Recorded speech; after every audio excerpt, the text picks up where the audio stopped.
Hey everybody, this is Javier Balderramos. I have brought Stephen E. He's one of the Magic players that beat me Ehrlich. on Magic Online. He happened to message me about his YouTube channel, and he's on social media. And I let him know that I was on social media. And then we hooked up, and here we are now. Thank you for being on here. Yeah, thanks for having me. Hello, everybody.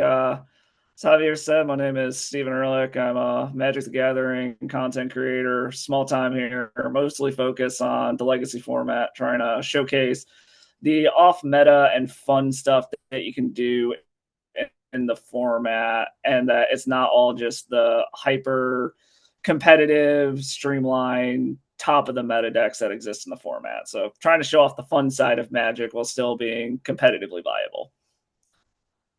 So I was asking Stephen, like, hey, Stephen, you want to come on and talk about Final Fantasy? And he's all like, yeah, sure, let's go right ahead. It's like, so I wanted to bring up to the point that we're going to get to is I wrote an article on my newsletter on LinkedIn, and it was actually shocking to me when I was looking it up.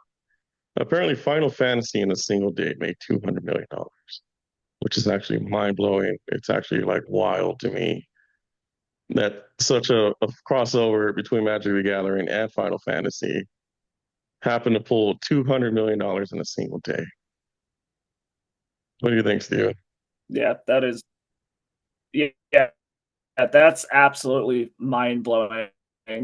Um, I thought Lord of the Rings was going to be successful, and I figured that was nothing could outdo that because even the story and the setting behind Lord of the Rings is very magic esque. So I'm like, nothing's going to be able to have that much cross appeal, but I underestimated just how popular Final Fantasy is. It is, it is. And then on top of that, they're bringing Spider-Man is fixing to come out next week, which is we're recording like a week late, so it'll probably be coming out this weekend, something like that. And then we're getting Avatar, and then I don't even know what else we're getting on these universes beyond. Yes, I know there's some more Marvel coming. They said there's going to be multiple Marvel sets, but yeah, who knows? I mean, they're pulling from IPs I never thought they would pull from for some of these universes beyond things like the Sonic one just completely caught me blindsided. I never thought that they'd pull like Sega properties and stuff like that. So who knows what's to come down the pipeline now? I mean, like we talk about. I've only read that R&D for Magic the Gathering is what, like 5 years ahead. That's what I've actually read. I don't actually know for sure, but they're working on some wild, crazy stuff over there. Oh yeah, I think I'd read that they work about 3 years in advance, but that was a few years ago that I read that. So five might be a more updated timeline, especially if they're trying to deal with having to acquire the rights to pull in additional IPs. I could see them having to look further out now for that, especially now that we're in 3 year standard two. And wanted to bring to you one of the subjects that people don't actually talk about. If this might actually be the end of just normal Magic, like the end of just Magic the Gathering lore, due to the fact that Lord of the Rings was made a lot of money. Final Fantasy made a lot of money. Spider-Man's their premium packs or premium boxes are probably going close to $1,000 at this point, and the stuff's not even out yet.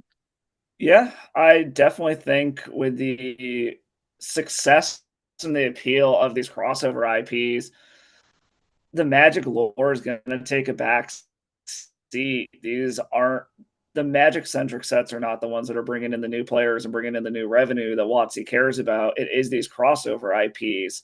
That being said, I honestly don't know how much the Magic lore is a selling point at this point, anyways. I have certainly fallen off keeping track of the lore over the past few years. And if we're being completely honest, after the beginning of Magic's history, like everything in the modern era, the storytelling has kind of been subpar, anyways. But I can definitely see this as being the catalyst to basically just end Wizards even trying to care about the Magic lore because it just doesn't matter anymore. We're using well-established characters and IPs to draw on new characters. Magic doesn't need to focus on trying to build their own characters in their own world anymore. They tried it with what everyone called the Jace League during the Gatewatch era, and nobody cared. A lot of enfranchised players actively hated it. So, I mean, yeah, I can see this as being like the death knell for Magic lore in general, just because it's proving the lore of the game itself really doesn't matter. I mean, I really want it. Like, I really want more cards of Dahlia because to me they've always been good cards. So Jace Berlin, he's really is like the Mickey Mouse of Magic the Gathering, as well as Yeah, like the big I bad. like. It's I always definitely been enjoy the Bolas. characters.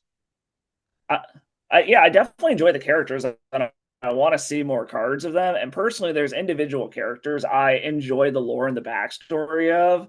But I'm just thinking from high level what WotC is considering. I just don't think they care anymore. I don't know if they're going to put the effort in to try to flesh things out because it just doesn't mean anything in terms of return. But I definitely would still want to see Magic characters. Like I'd be devastated if they just got rid of the Magic IP and its own characters entirely.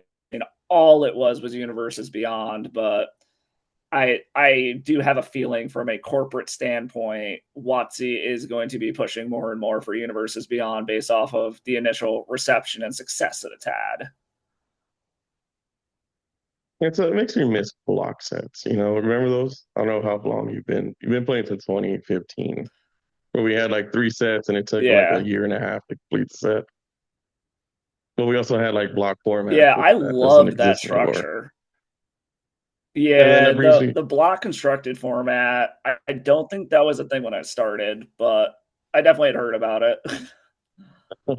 no, it was the thing when I started, and it was just kind of one of the formats before Pioneer. Yeah, I was playing even before Modern. That makes me feel old. I was playing Legacy when it was called 1.5. Oh, yep. Like I still have my Madness deck. Yeah, I Just was a sits little late there. to the party. Nice.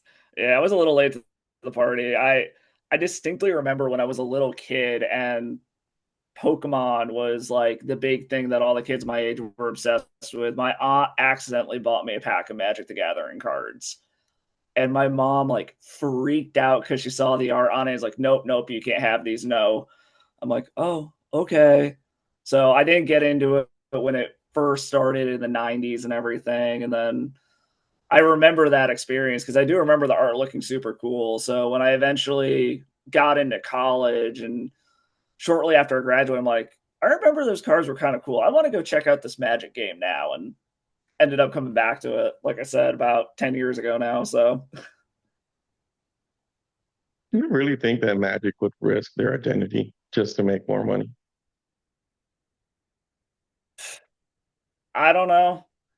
Um, I don't. I don't think they'll completely get rid of Magic IP, but I definitely think it feels like it's taking a backseat at this point, and that they are focusing a lot more on the crossover IPs and universes beyond.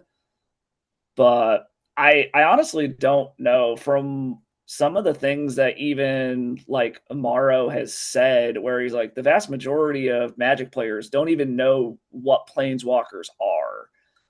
Makes me think that they realize from a business standpoint the mass player base in general just doesn't seem to really care about the individual Magic characters. They care about the gameplay, not the characters themselves. Yeah, I'll give you that. I'll give you that part. It's kind of one of the things that's important to me is like one of my old favorite decks is Spread Red, which is borderline unplayable at this point. Like, and they just ruined Blood Moon for me, so I can't even play that card anymore. I remember Sun and Moon and Modern was always a deck I enjoyed, and my buddy played it, and now it's just completely unplayable. One of my other things I wanted to was what are we supposed to do with this $1,000 collector's booster box? just for like casual players, like what are they supposed to do? Like what are we supposed to do with that, knowing that this stuff is $1,000? We play with play boosters and just accept the fact that collector boosters are for the whales. I mean, luckily, all of the same mechanically unique cards are available in the play boosters. It's not like there's anything in the collector boosters that you cannot get a cheaper copy of somewhere else, but the price on these things is just absolutely absurd. Like I said, $1,000 for what is it, 12 packs? Isn't a Yeah, collector like booster we just box? That's saw, just absolutely insane.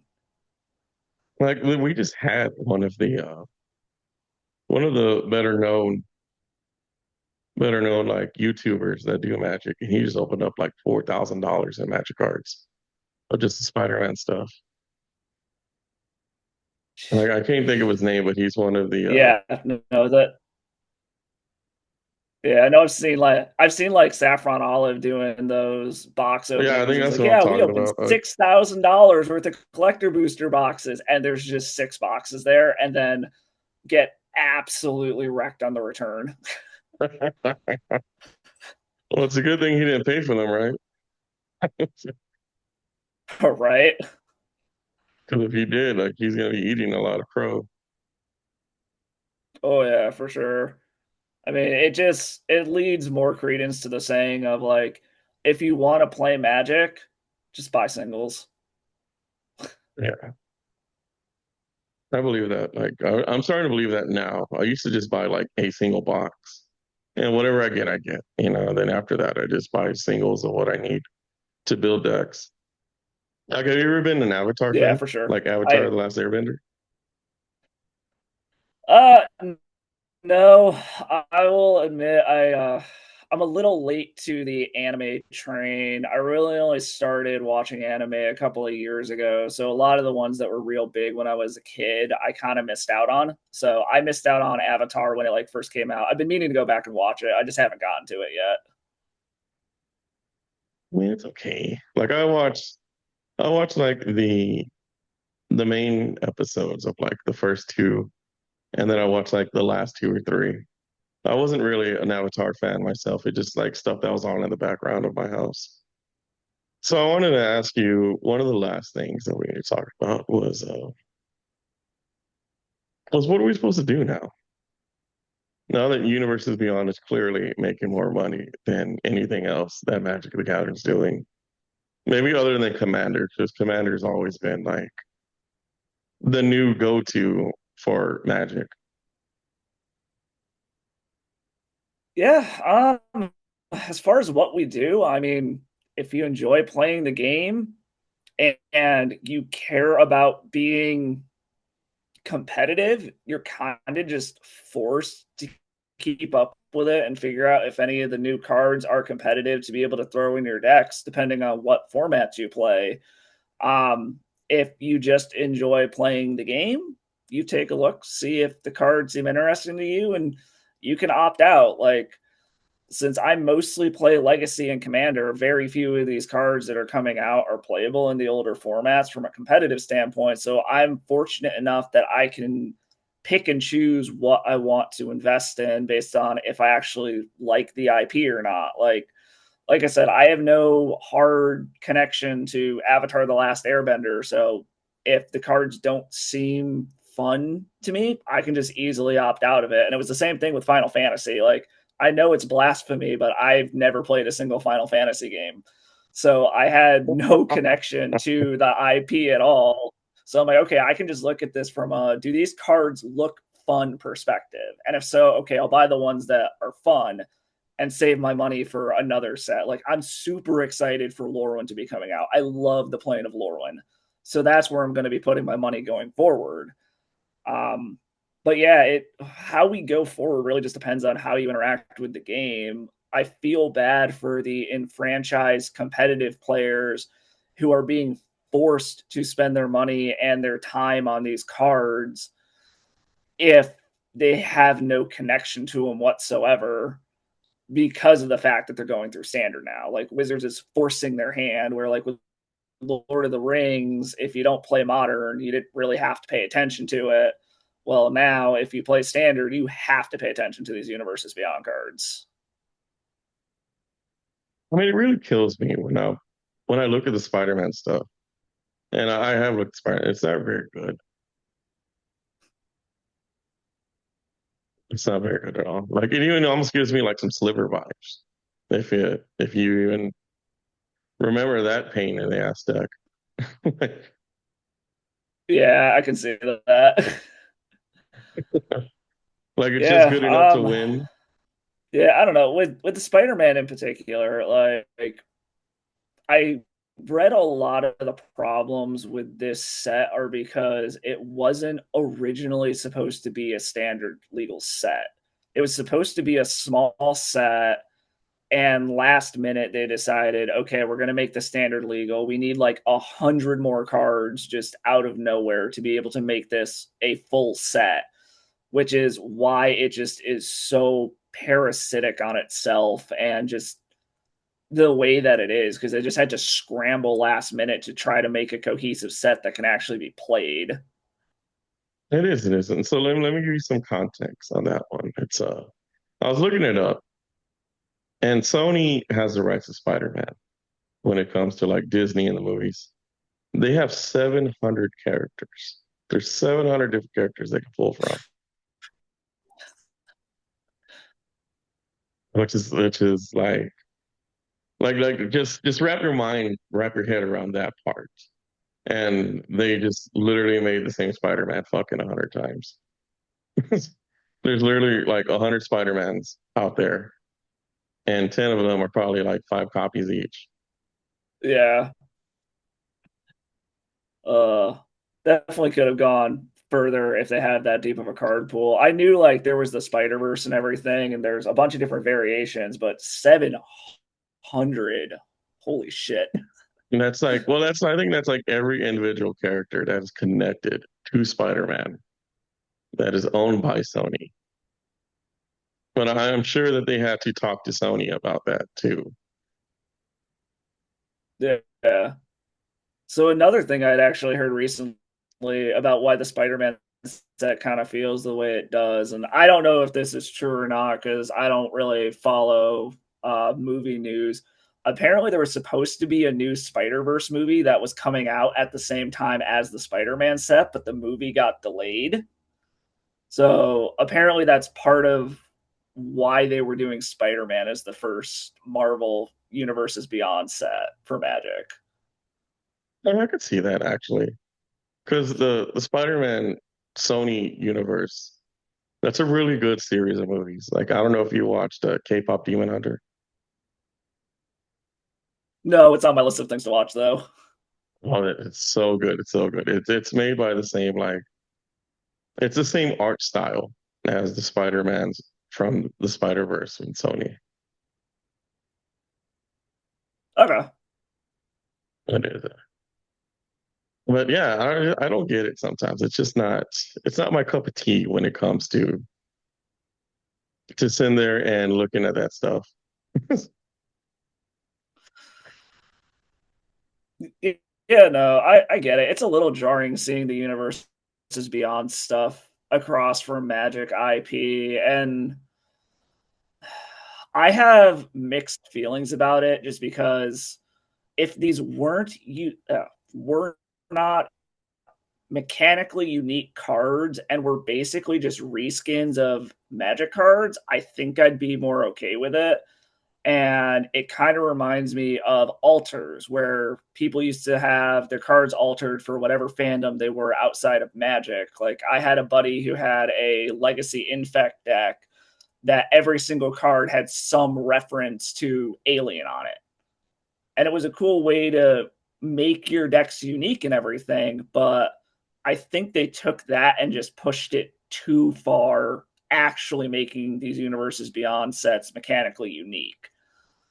And it definitely does ruin the immersion sitting across from an opponent playing instant ramen and you're trying to combo off with like Emrakul and Through the Breach or something. Like, okay, cool. My giant eldritch spaghetti monster is attacking your literal cup of noodles. Like, I definitely think it's jarring for sure.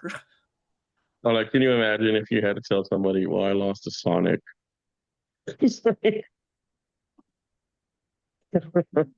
So Well, the from what Sonic I've deck heard, and Legacy apparently beat me. Shadow's already taken over.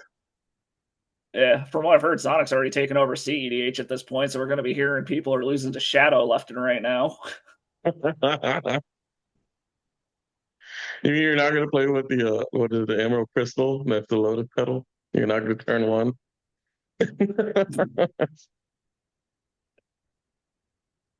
Nah, I'm gonna stick with my old original Lotus Petals here. They're the cheap version. I try to buy the cheapest version of each card I can find at this point. Leave that for the suckers with too much money. Oh yeah, some of these special treatments and stuff, the pricing on them is just absolutely insane. Like the golden chocobos, they're going for as much as power 9, which is insane. Yeah, I've seen that. I've seen that. And then have you seen the Soulstone price? I think they were one of I was reading Oh, about it's $20,000 is what they're trying to get like the special one. what? Yeah, apparently there's a Holy twenty thousand shit. No, I dollar did not see Soulstone floating that. around. And, Yep, nope. Not in my budget. I'll leave that one to the whales. yeah, like we're gonna leave that to the rapper. What the hell is his name? Post Malone. Like, Yeah, Post Malone. but yeah, thank you, Steven, for coming on. Yeah, no, thank you. This was a blast. Thanks for having me on. Oh, you're fine. Sorry, my dog is growling in the That's, background all of a sudden. that's all right. I just saw him like walk in. Did you want to learn where you can find you? uh, yeah, you can find me on YouTube as dassourkraut. Same handle on Twitter, Blue Sky, and Instagram as well. And then you can also find me on Patreon. But same handle on all platforms. All right, thank you.